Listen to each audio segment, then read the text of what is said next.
మన ప్రతి కథోలిక శ్రీసభ బిడ్డ ఈ సత్యం తెలుసుకొని ప్రకటించాలని దేవదేవుడు కోరుకుంటున్నాడు. అదేంటంటే మోక్షారోపణాన్ని రుజువు చేసే క్రొత్త శాస్త్రీయ ఆధారాలు ఉన్నాయి. ఎవరివి? మరియ తల్లివి. అసలు మరియ తల్లి మోక్షారోపణం ఎందుకు కావాలి? మొట్టమొదటి ప్రశ్న. యేసుప్రభుల వారు మోక్షారోహణం అయ్యారు, మళ్ళీ దాని తర్వాత మరియ తల్లి కూడా చనిపోయిందట, చరిత్ర చెప్తుంది. దాని తర్వాత 3 రోజులు మరియ తల్లి సమాధిలో ఉందట. కానీ 3 రోజుల తర్వాత వెళ్ళి ఆ యొక్క శిష్యులు వెళ్ళి మరియ తల్లి యొక్క దేహాన్ని తీసి చూస్తే మరియ తల్లి దేహం లేదు, అక్కడ లేదు, సమాధిలో లేదు, మాయమైంది. అంటే ఆత్మ శరీరాలతో మరియ తల్లి మోక్షారోపణమైంది, అంటే దేవుడి చేత ఎత్తబడింది. దేవుడు ఎందుకు తీసుకెళ్ళాడు మరియ తల్లిని? ఏముంది మరియ తల్లిలో? ఎందుకు అంత తొందరగా ఎందుకు తీసుకెళ్ళాలి? మనందరి కోసం ఉంచొద్దా మరియ తల్లిని? లేదంటే ఆనాడు ఆ బిడ్డలు 120 మంది శిష్యుల కోసం ఆపేది ఉండే కదా దేవుడు. ఆ బిడ్డలు ఒంటరి రోజులు అయిపోతారని తెలుసు కదా. పరిశుద్ధ ఆత్మని ఇచ్చిన తర్వాతే మరియ తల్లిని దేవదేవుడు తీసుకెళ్తున్నాడు. Amen hallelujah. We must led by the holy spirit. Amen hallelujah. పరిశుద్ధ చూడండి ప్రియమైన దేవుడి బిడ్డలారా, మనము గాస్పల్ రీడింగ్ అయిపోయిన తర్వాత మరియ తల్లి యొక్క ప్రస్తావన ఎక్కడ చూస్తామంటే దర్శన గ్రంథంలో చూస్తాం. అప్పటి వరకు మరియ తల్లి యొక్క ప్రస్తావన ఎక్కడ లేదు లేఖనాలలో. ఎందుకు? దానికి కారణం ఏంటంటే పరిశుద్ధాత్మ దేవుడు మొత్తం రూలింగ్ చేస్తున్నాడు ప్రపంచాన్ని. ఆమేన్ హల్లెలూయా. ఇప్పుడు మరియ తల్లి వెళ్ళిపోయింది, పరిశుద్ధాత్మ దేవుడు రన్ చేయాలి. అప్పటి వరకు ఆదరణగా ఎవరున్నారు? పరిశుద్ధాత్మ దేవుడు రాకముందు, పెంతెకొస్తు పండుగ ముందు వరకు అంటే మరియ తల్లి వాళ్ళతో ఉంది. మన జీవితంలో కూడా ఇంతే. అయితే ఇందులో ఒక మర్మం ఉంది. మోక్షారోపణం ఎందుకు అయింది? Simple thing. ఇప్పుడు మనలో అంట శాస్త్రీయ పరంగా ఒకటి జరుగుతుందంట. అదేంటి అని అంటే కొంచెం లోతుగా ఆలోచిద్దాము. Thank you lord, thank you Jesus. Mariya తల్లి నుండే దేవుడైన యేసయ్య పుట్టాడు, ఇది క్లియర్. ఎక్స్ క్రోమోజోమ్స్ 24 అలాడ్, ఎస్ 24 ఎక్స్ క్రోమోజోమ్స్, ఒక్క వై క్రోమోజోమ్ అని ఉంటుంది. అంటే అక్కడ పురుషుడి యొక్క ప్రమేయం లేకుండా వై క్రోమోజోమ్ అనేది 24 స్పర్మ్ లేకుండా మరియ తల్లి పరిశుద్ధాత్మ ప్రేరణ ద్వారా మాత్రమే, పరిశుద్ధాత్మదేవుడి అభిషేకం ద్వారా మాత్రమే ఒక్క వై క్రోమోజోమ్ ద్వారా మరియ తల్లి గర్భంలోకి దిగిరావడం ద్వారా మరియ తల్లి కన్సీవ్ అయి కంప్లీట్గా షీఈ్ హోలీ, రైట్. దేవుడు నియమించుకున్నాడు. ఆ తల్లి ఇప్పుడు పోషిస్తూ ఉంది. దేవుడు పోషిస్తూ ఉన్నాడు ఆ తల్లి గర్భంలో తన కుమారుణ్ణి. ఇప్పుడు పోషిస్తున్న ఆ తల్లి అనే చెప్పాలండి యాక్చువల్లీ. ఎందుకంటే నీకు గర్భఫలం ఇచ్చిన తర్వాత దేవుడు వచ్చి నేనే పోషిస్తాను అని చెప్తే నువ్వు వింటావా? నువ్వేం చేస్తావు? అదెత్తుతావు, ఇదెత్తుతావు, బరువు ఎత్తుతావు, వెళ్తావు, కొట్టుకుంటావు, తిట్టుకుంటావు, డోర్ల మీద నెట్టేస్తావు. లేదంటే నాకెందుకు గర్భఫలం ఇచ్చావు అని శాపవచనాలు మాట్లాడుతున్నావు. యేసు నామములో కొట్టివేయబడునుగాక. ఆమేన్ హల్లెలూయా. ప్రతి శాపవచనము ఎందుకు మాట్లాడుతున్నావు మాటలు? దేవుడిచ్చింది అర్థం కావట్లేదు నీకు? గర్భఫలము యెహోవా ఇచ్చు స్వాస్థ్యము. ప్రవక్త పుట్టబోయే బిడ్డ, ఆమేన్. ప్రవక్తలకే ప్రవక్తని పుట్టబోయే బిడ్డ, ఆమేన్ హల్లెలూయా. మరో మరియ తల్లి, ఆమేన్ హల్లెలూయా.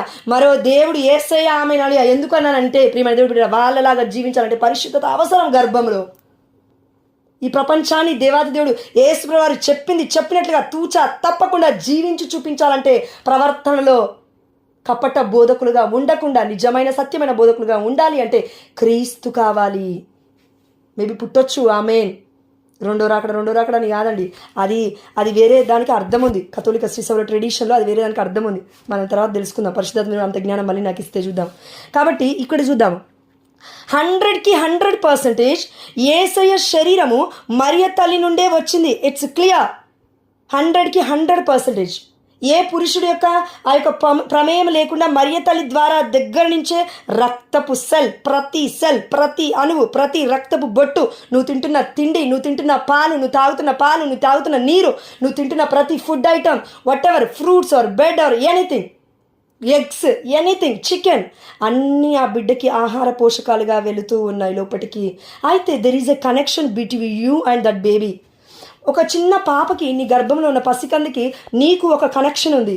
ఆ కనెక్షన్ గురించి ఇప్పుడు మనం తెలుసుకోవాలి. అదేంటంటే శాస్త్రీయ బలమైన ఆధారం మరియ తల్లి మోక్షారోపణం గురించి తెలియజేస్తుంది. అదేంటంటే ఒక పసికందు తల్లి గర్భంలో ఉన్నప్పుడు ఆ తల్లి DNA, ఆ తల్లి కూడా కాదండి, మరియ తల్లి అని చెప్పుకుందాం. ఎందుకంటే తల్లి పరిశుద్ధురాలు కదా. మనమందరం పరిశుద్ధంగా పుట్టలే బై బర్త్. ఆదాము ఏవ నుంచి పాపం వచ్చింది, ఆ తల్లికి పాపం అక్కడి నుంచి రాలే, అది మనందరికీ తెలుసు, క్లియర్. మరియ తల్లి DNA పసికందు అయిన బేబీ జీసస్లో ఉన్న DNA తయారైంది. అర్థమవుతుందా? మరియ తల్లి గర్భములో యేసుప్రభుల వారు తయారవుతూ ఉన్నారు. ఆ రక్తము, ఆ మాంసపు ప్రతి సెల్, కరెక్ట్ చెప్పాలంటే అణువులు పరమాణువుల కలయిక, కణాల కలయిక, మొత్తం పసికందు తయారవుతుంది. హార్ట్ క్రియేట్ అవుతుంది. అదంతా ఇంకా లంగ్స్, మన ప్రతి అవయవం కూడా మరి తల్లి రక్తము శరీరం ద్వారా దేవదుడు అలా చేస్తూ ఉన్నాడు గర్భంలో. పరిశుద్ధాత్మ కార్యం. ఎస్ తల్లిలో ఉన్న చాలా కణాలు బిడ్డలో తరతరాల నుండి ఉండిపోతాయట దేహంలో. ఫర్ ఎగ్జాంపుల్ అంతెందుకండి, మనము ఈ యొక్క పాపలోకంలో మనం ఉన్నాం కాబట్టి, మనం అందరం పాపాత్మలో కాబట్టి ఒకటి గుర్తుపెట్టుకోవాలి. ఇప్పుడు మా అమ్మ ఉంది, నా తల్లి నుంచి నాకేవో కొన్ని పోలికలు వచ్చి ఉంటాయి. అంటే ఏంటంటే బై బర్త్ కోపం అనేది ఎక్కువగా, లేదంటే కసుక్కు బుసుక్కు మనం ఒక్కొక్కసారి ఎక్కువ, లేదంటే తప్పిమని ఒక మాట అనడం ఎక్కువ, ఇలాంటివి ఉంటాయి. బై బర్త్ జీన్స్ ఉంటుంది కదా, జీన్స్, అది డిఎన్ఏ అంటే ఇది. ఇప్పుడు ఫర్ ఎగ్జాంపుల్ ఒక తల్లిదండ్రులు ఉన్నారు, హాస్పిటల్కి వెళ్ళారు, 2 పిల్లలు ఉన్నారు. ఆ 2 పిల్లలలో తల్లిదండ్రులకు ఆ దంపతులకు సంబంధించిన పిల్లాడు ఎవరు అని కళ్ళు మూసుకొని చెప్పమంటే వాళ్ళు చెప్పలేరు. కానీ డాక్టర్స్ ఎట్లా చెప్తారు? ఒకవేళ సేమ్ ఉన్నారనుకోండి పోలికలు, ఒక దంపతులకి సేమ్ పుట్టాడు, ఇంకో దంపతులు కూడా సేమ్ పుట్టారు, డిట్టో, కన్ఫ్యూజ్ అయ్యారు హాస్పిటల్లో అందరూ.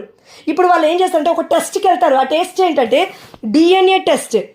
ఈ డిఎన్ఏలో ఏం తెలుస్తుందంటే తల్లి డిఎన్ఏ తీసుకుంటారు, పురుషుడి యొక్క అంటే తండ్రి యొక్క డిఎన్ఏ తీసుకుంటారు. టెస్ట్ చేస్తున్నప్పుడు తల్లి డిఎన్ఏ తండ్రి డిఎన్ఏ ఇది మొత్తం కలిస్తే సేమ్ అనిపిస్తే అప్పుడు ఆ పసి కందు బిలాంగ్స్ టు దట్ పేరెంట్స్. ఇట్లనే ఇప్పుడు ఇక్కడికి వస్తే యేసు ప్రభుల వారిలో ఉన్న ప్రతి కణము అదంతా డిఎన్ఏ మొత్తం మరియ తల్లిలో ఉంది. జోసెఫ్ గారిలో ఉండదు, ఎందుకంటే వాళ్ళకి సంబంధం లేదు కాబట్టి.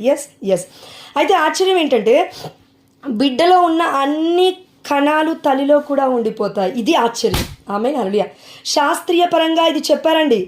ఇది దీనికి ఒక ప్రూఫ్ ఉంది, అది చివరిలో నేను చెప్తాను. అదేంటంటే ఇప్పుడు ఆ తల్లి కణాలు, ఆ తల్లి డిఎన్ఏ, ఆ తల్లిలో ఉన్న లివింగ్ సెల్స్, జీవ కణాలు, పరమాణువుల కలయిక ఏదైతే డిఎన్ఏలో ఉందో అదంతా కూడా బిడ్డలో ఉంటుంది. ఇప్పుడు సేమ్ అట్లనే ఈ ప్రాసెస్ జరుగుతున్నప్పుడు, ఆ బిడ్డ తయారవుతున్నప్పుడు బిడ్డలో ఉన్న డిఎన్ఏ తల్లికి కూడా అటాచ్ అవుతుందంట. అంటే డిఎన్ఏ ఇన్ ద సెన్స్ అందులో ఉన్న పరమాణువుల కలయిక, అందులో ఉన్న జీవకణాలు ఆ తల్లిలోకి కూడా కొన్ని వెళ్తాయంట. ఎవరిలో ఉన్న జీవకణాలు?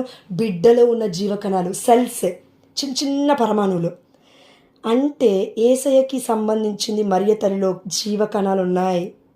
యేసుప్రభుల వారిలో మరియ తల్లి జీవకణాలు ఉన్నాయి. మరియ తల్లిలో యేసుప్రభుల వారి జీవకణాలను ఉండడం ఎంత సత్యమో శాస్త్రీయపరంగా యేసుప్రభుల వారిలో మరియ తల్లి జీవకణాలు ఉన్నాయి. అందుకే పరలోక రాజ్యం వెళ్ళిన యేసుప్రభుల వారు ద లివింగ్ సెల్స్, పరలోక రాజ్యానికి వెళ్ళాలి యేసుప్రభుల వారు. అవునా? ఆయనకి సంబంధించింది ఇక్కడ ఏది కూడా ఉండకూడదు. ఆయన పరిశుద్ధుడు, పరమ పవిత్రుడు, ఆది అంతమైనవాడు, అల్ఫా ఒమేగా, అన్యు దేవుడే, మొదటివాడు కడపటివాడు. అయితే ఈ లోకానికి నేను దిగొచ్చాను, ఈ లోకానికి నేను తప్ప ఎవరు కూడా దిగిరాలేదు అన్నారు యేసుప్రభుల వారు. అవునా? ఎస్. దిగొచ్చిన తర్వాత నేను తప్ప ఎవరు కూడా పరలోక రాజ్యానికి వెళ్ళలేదు. అంటే మరియ తల్లిని కూడా పరలోక రాజ్యానికి తీసుకెళ్ళడానికి కారణం ఏంటంటే యేసయ్యకి సంబంధించిన జీవకణాలు, లివింగ్ సెల్స్ మరియ తల్లిలో ఉండిపోయాయి. అంటే మరియ తల్లిలో ఉండిపోయాయంటే మరియ తల్లిలో దేవుడున్నాడు, దేవుడి యొక్క ఉనికి ఉంది, దేవుడి యొక్క స్పష్టత ఉంది, దేవుడు నివసిస్తున్నాడు. అర్థమవుతుంది మనకి? ఎస్. పేతురు పట్టుకోగానే స్వస్థత అవుతుంది, పౌలు పట్టుకోగానే స్వస్థత అవుతుంది, ఫిలిప్ గారు మాట్లాడితే స్వస్థత అవుతుంది, స్టెఫెన్ గారు మాట్లాడితే స్వస్థత అవుతుంది. వీళ్ళందరికీ మించి మరియ తల్లిలో ఉన్న ప్రత్యేకత ఏంటంటే తల్లి మాట్లాడాల్సిన అవసరం లేదు, ఆమె ఉనికే స్వస్థత. ఆమేన్, హల్లెలూయా. ఆమె ప్రజెన్సే స్వస్థత. Amen, hallelujah. ఎందుకంటే she came along with Jesus. Living God is there in mother Mary. దేవుడే మరియ తల్లిలో ఉన్నాడు, బ్రతికే ఉన్నాడు, జీవంలో ఉన్నాడు మరియ తల్లిలోనే. అందుకే తండ్రి కుమార పరిశుద్ధాత్మ దేవుని మోసుకొని వెళ్ళినప్పుడు ఎలిజబెత్తమ్మ ఎందుకు అంత ఆనందంగా ఉంది? తన గర్భంలో ఉన్న బిడ్డ కూడా గంతులు ఎందుకు వేయగలిగాడంటే కారణం ఇది. వచ్చింది యేసయ్య ఇంటికి, మరియ తల్లి కాదు. జస్ట్ మనకి కనబడుతుంది మరియ తల్లి, త్రూ మరియ తల్లి ద్వారా అన్ని దేవదుడు ఇలా చేస్తూ ఉన్నాడు. ప్రియమైన దేవుడు బిడ్డలారా, అంతెందుకమ్మా, చాలాసార్లు నేను చెప్పాను కదా, మరియ తల్లి మధ్యస్థ ప్రార్థన ద్వారా ఇవన్నీ జరుగుతున్నాయి. దేవుడు అద్భుతాలు చేస్తున్నాడు. It's true. స్తుతి పాత్రమా, స్తుతికి పాత్రురాలు, అది నా హృదయంలో ప్రేమకిచ్చే స్థానం. అంతేగాని లెవెల్ చూసుకుంటూ వెళ్తా అంటే we cannot able to go level by level in spirituality. It's done. వెళ్ళలేం ముందుకి. ఆధ్యాత్మికతలో. ఎందుకంటే పరలోక రాజ్యం కోసం మనం ఈ లోకంలో ఉన్నాం. ఈ లోకంలో ఆలోచిస్తున్న వ్యక్తుల లాగా ఇది విగ్రహారాధనేమో, ఇది ఈ ఆరాధనేమో, ఇది ఆరాధనేమో, ఇది ఈ ఆరాధనేమో, దీనికి ఇంత లేకూడదేమో, హాఫ్ చీర కడితేనే కరెక్ట్ ఏమో, ఫుల్ చీర కడితే తప్పేమో, కొబ్బరికాయ కొడితే తప్పేమో, క్యాండిల్ వెలిగిస్తే తప్పేమో. ఎవరి విశ్వాసం వాళ్ళది. మొన్న నేను మన ఎక్కడికి ప్రభువా జగద్గుర గుట్టుకి వెళ్తుంటే, అమ్మ టైం అయిందా? ఎస్లో జగద్గుర గుట్టుకి వెళ్తుంటే ఒక అన్యుడు అంకుల్, ఆయన నాకేమో పరిశుద్ధతడు ప్రేరేపిస్తా ఉన్నాడు, బైబిల్ తెరువు నువ్వు కరెక్ట్గా చదవాలి ఇంకా వాక్యం అని. అవును ప్రభు బలహీనంగా చదువుతానని ఓపెన్ చేశాను. ఫుల్గా ఉన్నారు, రష్గా ఉన్నారు. ఆ అంకుల్ ఒక పక్క జరిపి మరి వచ్చి ఆ పోల్ దగ్గర నిలబడి చూస్తున్నాడు బైబిల్ వైపు. నేను పైకేం ఎత్తలేస్తారా, నా పని నేను చేసుకుంటున్నాను. పరిశుద్ధాత్ముడు అంటున్నాడు, ఒకరు అబ్జర్వ్ చేస్తున్నారు నిన్ను అని. ఆ అంకుల్ అంటున్నాడు, మీరు క్రిస్టియన్సా అన్నారు. అంటే అవును అంకుల్, క్యాథలిక్ అని చెప్పాను నేను. ఆహా ఓకే, ఎన్నిసార్లు చదివారు బైబిల్ అంటే? చదవలేదు అంకుల్, ఫస్ట్ టైం చదువుతున్నాను అన్నాను నేను. అవునా, మరి లైన్ల మీద లైన్లు ఉన్నాయి కదా రెడ్డి గీతలు అన్నాడు. అంటే అర్థం కాక నేను లైన్ చేసుకుంటాను అంకుల్ అన్నాను.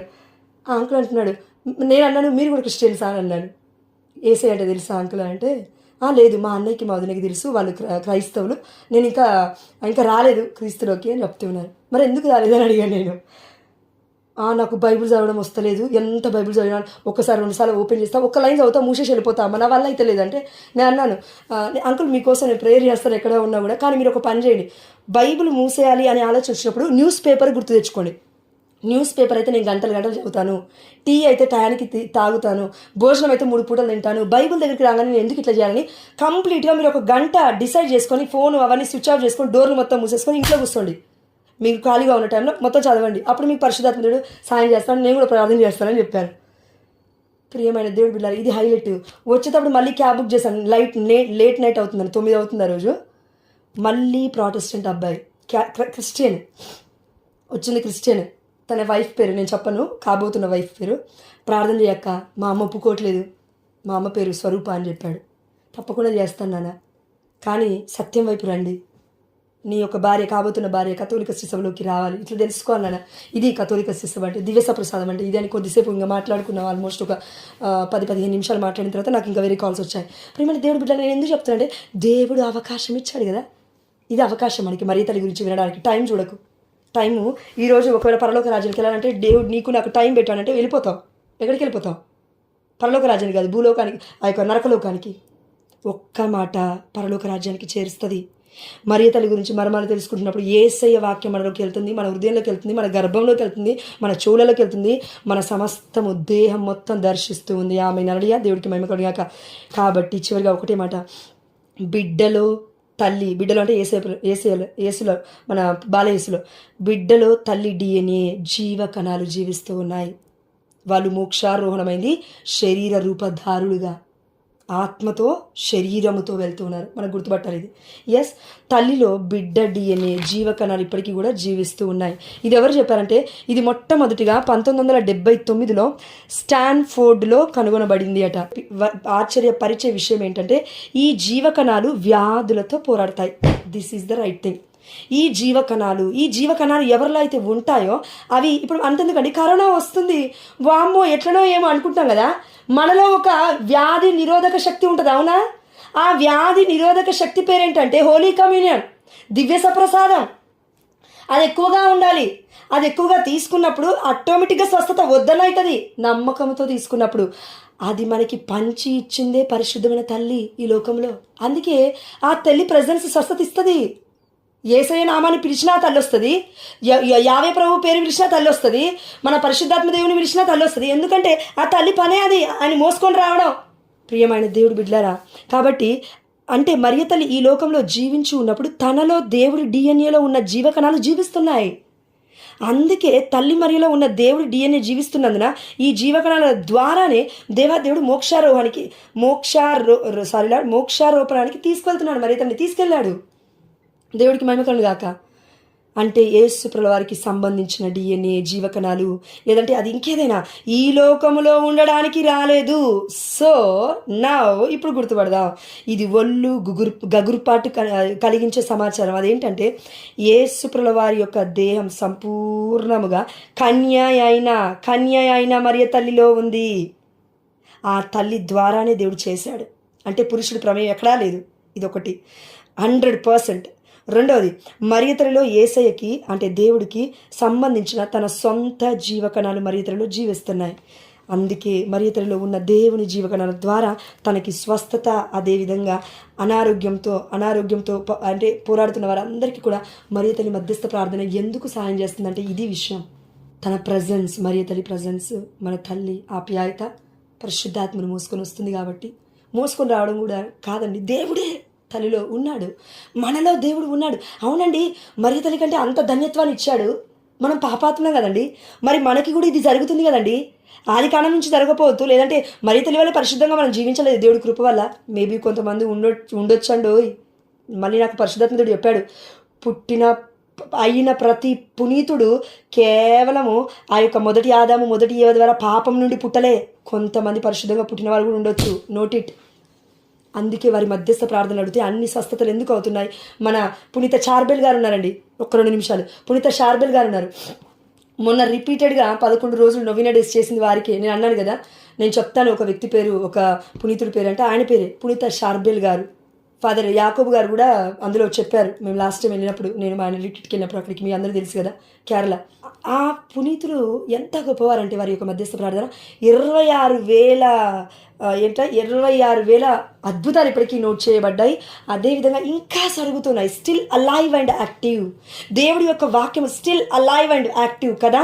హెబ్రీయులకు రాసిన లేఖ 4:12 ప్రకారం దేవుడి వాక్కు 2:10 ఇది జీవాత్మల సంయోగ స్థానం వరకు వెళ్తుందంటే అది సజీవమైనది, చైతన్యవంతమైనది. It's still alive. Word of God still alive in mother Mary. అందుకే మనం అందరం గుర్తుపట్టాల్సింది, ఇప్పుడు మనలో జీవిస్తుంది ఎవరంటే యేసయ్య. యేసయ్య జీవకణాలు మనలో ఉన్నాయి. ఎలా విశ్వసిస్తే ఇది జరుగుతుంది. దివ్య సప్రసాదనాథుడు యేసయ్య జీవకణాలు మనలో ఉన్నాయి. మరియతల్లిని మాత్రమే దేవుడు హైలైట్ చేసి, ఇంకా మీరు అట్లే బ్రతకండి పాపాత్మ లెక్క, నా తల్లి స్థలాన్ని మీకు ఎవరికి ఇవ్వాలని దేవుడు అనలే. ఎవరు నా తల్లి, నా తండ్రి? నా దేవుడి చిత్తము, నా తండ్రి చిత్తము చేయువాడే నా తల్లి, నా తండ్రి, నా సహోదరుడు, నా అక్క, నా చెల్లె, నా బిడ్డ అన్నీ. అందుకే పరలోక రాజ్యానికి మనల్ని అందరినీ తీసుకెళ్ళడానికి దేవుడు సిద్ధంగా ఉన్నాడు. ఎట్లా? కేవలం ఆత్మన? నో, ఆత్మ శరీరములతో పాటు. ఆమేన్. హానోకు ఆత్మ శరీరంతో పోయి ఉండొచ్చు. హానోకు దేవుడితో సంవత్సరాలు జీవించాడు కాబట్టి. ఏలియా కూడా అలా జీవించుండొచ్చు. దేవదేవుడు అగ్నిరథముల ద్వారా తీసుకెళ్ళాడు కాబట్టి. దే డైడ్ అని లేదు అక్కడ బైబిల్లో అయితే, దే బరీడ్ అని కూడా లేదు బైబిల్లో అయితే. మోషే గారి యొక్క శరీరం కూడా కనవలేదంట చాలామందికి. అంటే ఏమైపోయింది దాని తర్వాత? It's a hidden thing. దేవదేవుడు చెప్తున్నాడు మనందరికీ, దేవుడి జీవకణాలు మనలో ఉన్నాయని. ఆ యొక్క కాన్షియస్ మైండ్తో మనం బ్రతికితే 24 గంటలండి దేవుడు నాలో ఉన్నాడు, ప్రభు నాలో ఉన్నాడు. నేను పాపాత్మురాలిని అయినప్పటికీ నాలో ఉన్నాడు. నాలో ఉన్న దేవుడు నాకంటే గొప్ప, నాలో ఉన్నవాడు ఈ లోకంలో ఉన్న వాడి కంటే గొప్పవాడు. గలతీ 2:20 ప్రకారం, ఇక జీవించినది నేను కాదు, క్రీస్తే నా యందు జీవించుచున్నాడు. ఆమేన్. హల్లెలూయా. దేవుడికి మహిమ చెల్లిస్తూ